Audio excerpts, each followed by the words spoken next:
Bersamamu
kami. Biar firman-Mu boleh menegur setiap hati kami Tuhan. Berikan hati kami dengar-dengaran akan firman-Mu Tuhan. Hati yang taat akan firman-Mu Tuhan. Biar kami boleh mendengar dan kami boleh melakukan apa yang menjadi isi hati-Mu Bapa. Berkati hamba-Mu yang sudah Engkau persiapkan Tuhan untuk Bapak Antoni Tuhan. Kiranya Engkau yang akan berbicara atas beliau Tuhan. Biar apa yang disampaikan pada pagi hari ini Tuhan, Engkau yang berbicara Tuhan. Engkau yang melawat setiap hati kami ya Bapa. Terima kasih Tuhan Yesus, terima kasih Bapa. Kami siap Tuhan dengar-dengaran akan firman-Mu. Menjadi dalam nama Tuhan Yesus Kristus, haleluya, amin.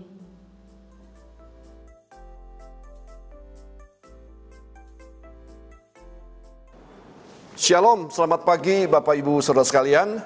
Selamat berjumpa kembali dan selamat beribadah di dalam ibadah-ibadah online MDC Magelang. Walaupun kita tidak berjumpa secara fisik satu dengan yang lain, tetapi saya percaya tali persaudaraan di dalam Kristus tetap ada di antara kita. Haleluya. Tanpa terasa ini adalah ibadah online yang kelima yang kita lakukan. Berarti sudah sebulan kita mengikuti anjuran pemerintah untuk memutuskan rantai penularan COVID-19. Dengan cara melakukan aktivitas kerja di rumah, dengan cara melakukan aktivitas belajar di rumah, dan juga melakukan ibadah di rumah masing-masing. Saudara, saya percaya dengan ibadah di rumah tidak mempengaruhi kehadiran Tuhan di tengah-tengah kita. Termasuk pagi hari ini, saya percaya Tuhan Yesus hadir di dalam setiap keluarga kita. Haleluya. Saudara, timbullah sebuah pertanyaan, sampai kapan kita melakukan hal ini? Sekali lagi, timbul banyak pertanyaan, sampai kapan kita melakukan hal ini?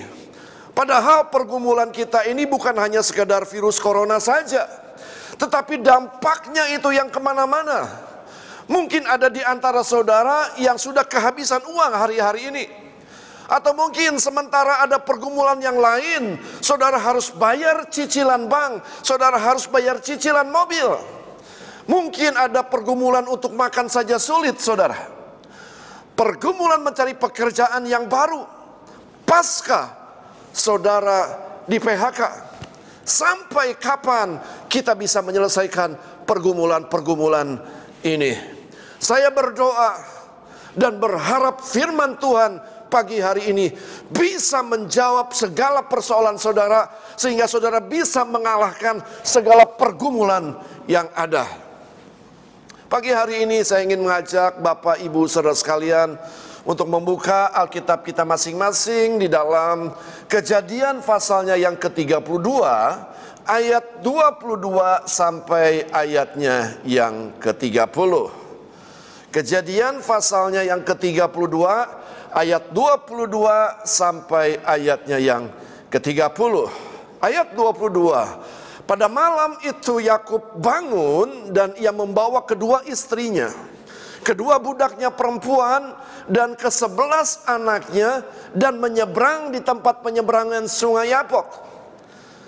Sesudah ia menyeberangkan mereka, ia menyeberangkan juga segala miliknya.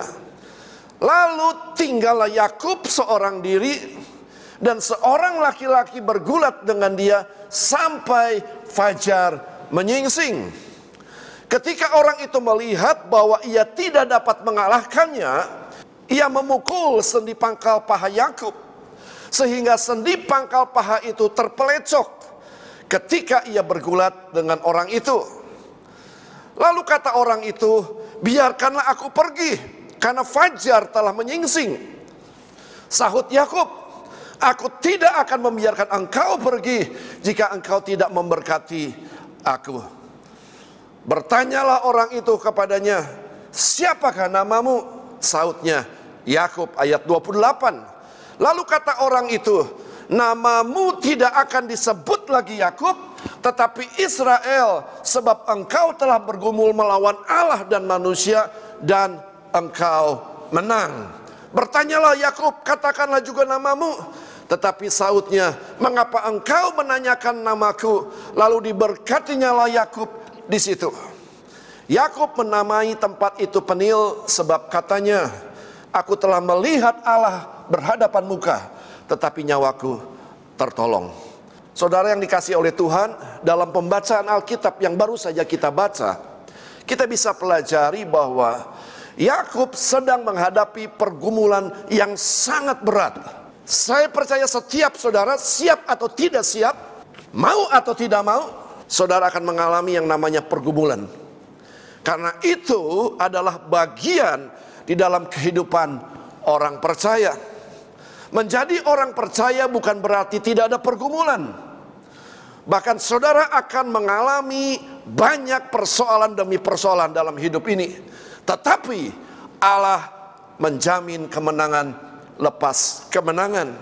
Bukankah Mazmur mengatakan kemalangan orang benar banyak, tetapi Tuhan melepaskan dia dari semuanya itu. Kemalangan akan mematikan orang fasik. Saudara yang kasih Tuhan, menjadi orang percaya bukan berarti tidak ada pergumulan. Saya ingin beritahu bahkan pada saat kita memutuskan menjadi orang percaya, saudara akan menghadapi banyak persoalan dalam hidup ini. Tetapi Allah menjamin kemenangan lepas kemenangan. Saudara yang kasih Tuhan, ini adalah sebuah pergumulan yang sangat berat dan mengerikan buat Yakub. Kalau saudara baca di dalam ayat yang ke-7, dikatakan, lalu sangat takutlah Yakub dan merasa sesak hati. Kenapa Yakub mengalami ketakutan, saudara?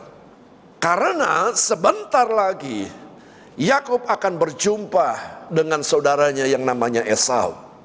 Kita tahu Esau marah besar kepada Yakub karena Yakub pernah menipu Esau dengan menukar hak kesulungannya dengan semangkuk sup kacang merah, saudara.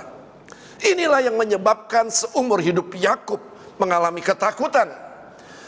Kalau saudara baca ayat ke-24, dikatakan malam hari dan seorang diri menerangkan suatu masalah yang menakutkan buat Yakub.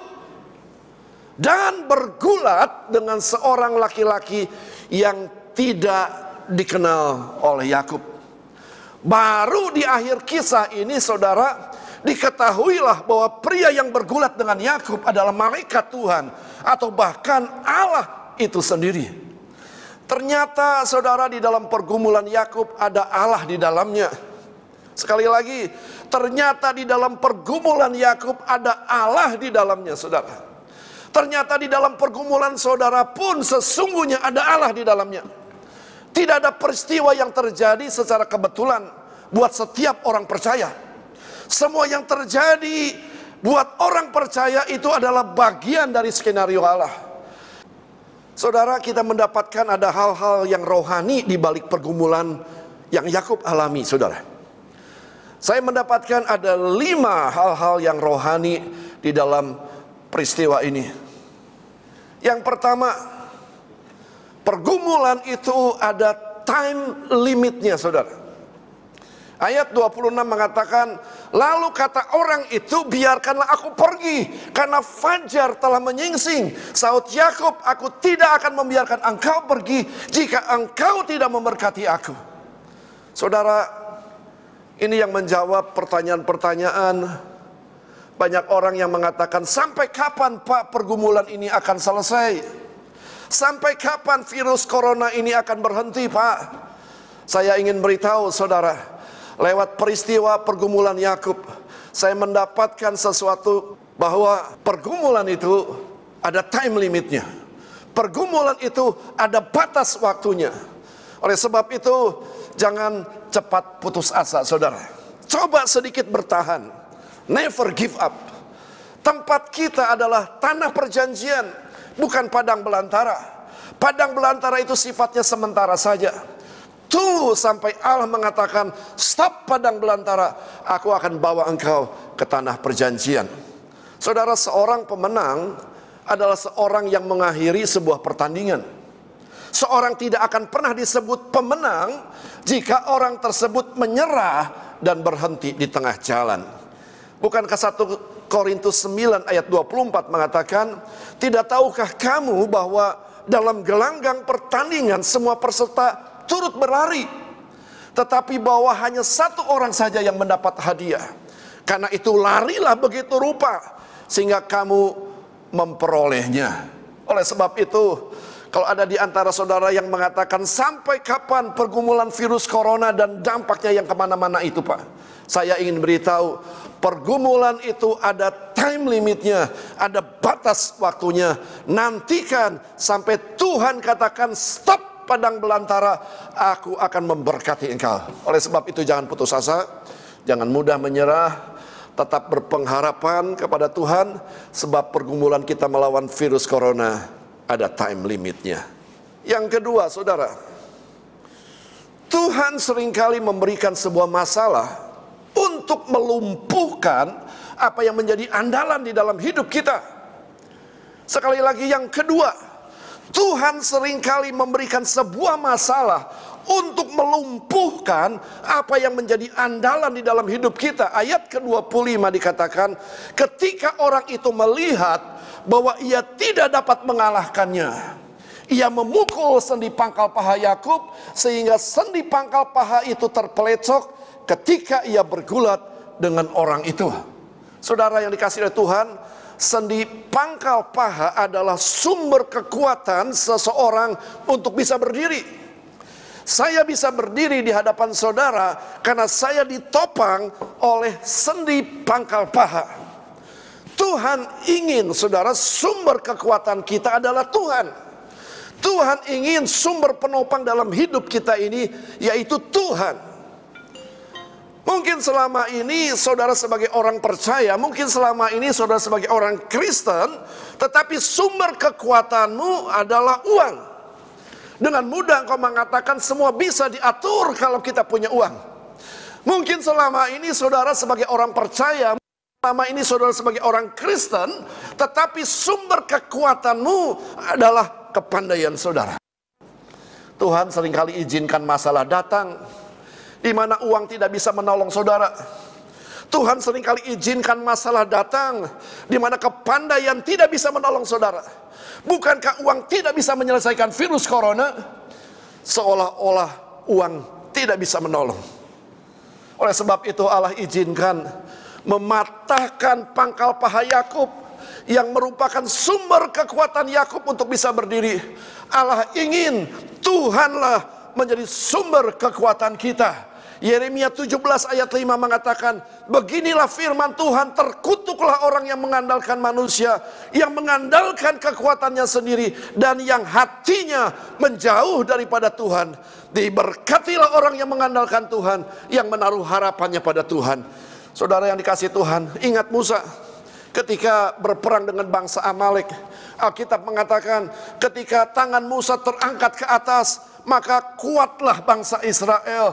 Tetapi ketika tangan Musa turun ke bawah, maka kuatlah tentara Amalek. Saudara yang dikasihi Tuhan, Tuhan ingin sumber penopang kekuatan kita adalah Tuhan. Bukan uangmu, bukan kepandaianmu, bukan backingmu. Jadikan Tuhan menjadi sumber kekuatan yang menopang hidup saudara. Yang ketiga, seringkali masalah itu mengubah kehidupan seseorang. Dari Yakub menjadi Israel. Artinya Tuhan sedang mengubah kehidupan Yakub dari seorang penipu menjadi Israel, yaitu pangeran Allah. Saudara, Shakespeare mengatakan, what is a name? Bunga mawar diganti namanya pun tetap harum. Tetapi buat Allah, nama adalah sesuatu yang penting. Bicara tentang pribadi seseorang. Mengenal nama Allah adalah mengenal pribadi Allah. Mengenal nama Allah El Shaddai, Dia adalah Allah yang Maha Kuasa. Mengenal Allah sebagai Yehovah Rafa, mengenal Dia sebagai penyembuh. Yehovah Jireh sebagai Allah yang menyediakan. Yehovah Shalom, Yehovah Robi, Yehovah Shammah. Saudara yang dikasihi Tuhan, mengenal Allah artinya mengenal pribadi Allah. Yakub seorang penipu, saudara, diubah menjadi pangeran Israel. Mungkin kita tadinya pribadi yang sombong. Mungkin tadinya kita adalah pribadi yang keras kepala. Lalu Allah izinkan mendapat masalah supaya kita bisa mengalami perubahan dalam hidup ini, jadi pribadi yang berkenan di hadapan Tuhan. Saudara yang dikasihi oleh Tuhan, yang keempat, setelah menyelesaikan pergumulan, maka datanglah sebuah berkat yang besar. Ayat 29, bertanyalah Yakub, katakanlah juga namamu. Tetapi sautnya, mengapa engkau menanyakan namaku? Lalu diberkatinyalah Yakub di situ. Saudara, setelah ada masalah, maka akan ada berkat. Saya percaya selesai pergumulan virus corona, kita akan mendapatkan banyak berkat dalam hidup ini, saudara. John Maxwell mengatakan, syarat sebuah mujizat harus ada masalah. Semakin besar masalah, semakin besar berkatnya, saudara. Kenapa sih sebelum diberkati harus dapat masalah? Karena untuk mendapatkan berkat yang besar perlu persiapan. Yang kelima, melalui masalah kita dapat melihat Tuhan. Ayat 30, saudara. Yakub menamai tempat itu Penil, sebab katanya, aku telah melihat Allah berhadapan muka, tetapi nyawaku tertolong. Saudara, lewat sakit penyakit, lewat pergumulan, kita bisa melihat Allah. Saya mendengar banyak kesaksian lewat virus corona, saudara, orang itu boleh mengalami perjumpaan pribadi dengan Tuhan. Saya mendengar banyak kesaksian sementara mereka sakit, saudara, di ruang isolasi, tapi mereka tetap mengucap syukur, mereka memuji Tuhan, dan mereka mengalami perjumpaan pribadi bersama dengan Tuhan. Saudara yang dikasihi oleh Tuhan, melalui masalah kita dapat melihat Tuhan. Jadi saya percaya apapun yang terjadi di dalam kehidupan kita hari-hari ini, ada maksud Tuhan di dalamnya yang mendatangkan sebuah kebaikan pada akhirnya. Menjadi orang percaya bukan berarti tidak mengalami masalah atau pergumulan. Mazmur katakan kemalangan orang benar itu banyak, tetapi Allah akan melepaskannya. Saudara, Yakub di dalam pergumulannya yang sangat besar, yang sangat menakutkan, ternyata Allah sanggup menolongnya. Kalau Yakub ditolong, saudara, di dalam pergumulannya, maka Allah yang sama yang kita sembah di dalam nama Yesus, Dia juga sanggup untuk menolong saudara. Yang pertama, pergumulan itu ada batas waktunya atau time limitnya. Oleh sebab itu jangan mudah menyerah, jangan mudah putus asa, tetap berharap kepada pertolongan Tuhan. Yang kedua, pergumulan itu menjadikan Tuhan menjadi sumber kekuatan kita. Yang selamanya mungkin kita sebagai orang Kristen, tapi sumber kekuatan kita adalah uang. Yang selama ini mungkin saudara sebagai orang Kristen, tapi sumber kekuatan saudara yang menopang hidup saudara adalah kepandaian saudara. Lewat pergumulan demi pergumulan ini, jadikan Tuhan sebagai sumber kekuatan di dalam hidup saudara. Yang ketiga, masalah membuat Yakub mengalami perubahan.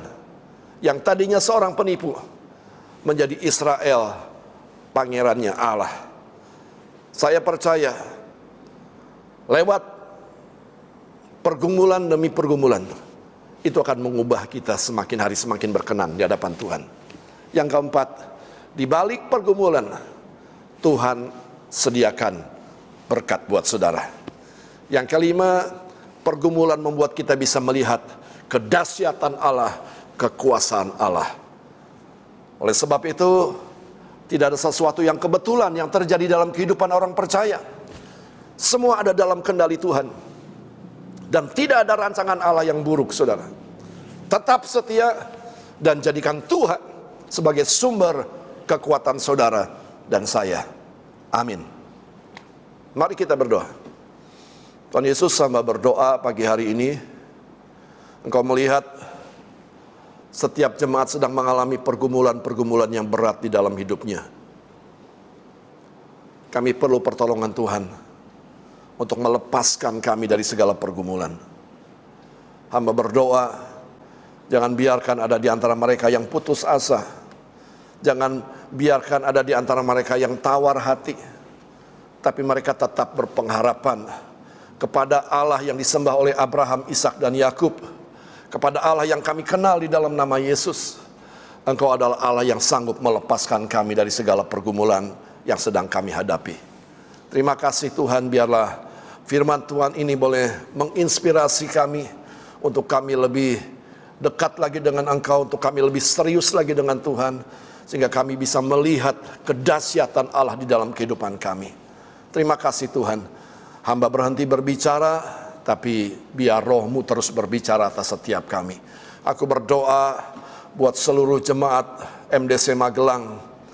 Biarlah berkat daripada Bapa, kasih daripada Tuhan Yesus, dan penghiburan Allah Roh Kudus menyertai saudara sampai Maranatha. Tuhan datang kembali menjemput saudara dan saya menjadi jemaat yang tidak bercacat celah. Di dalam nama Tuhan Yesus, mari yang percaya katakan bersama-sama, amin. Tuhan memberkati.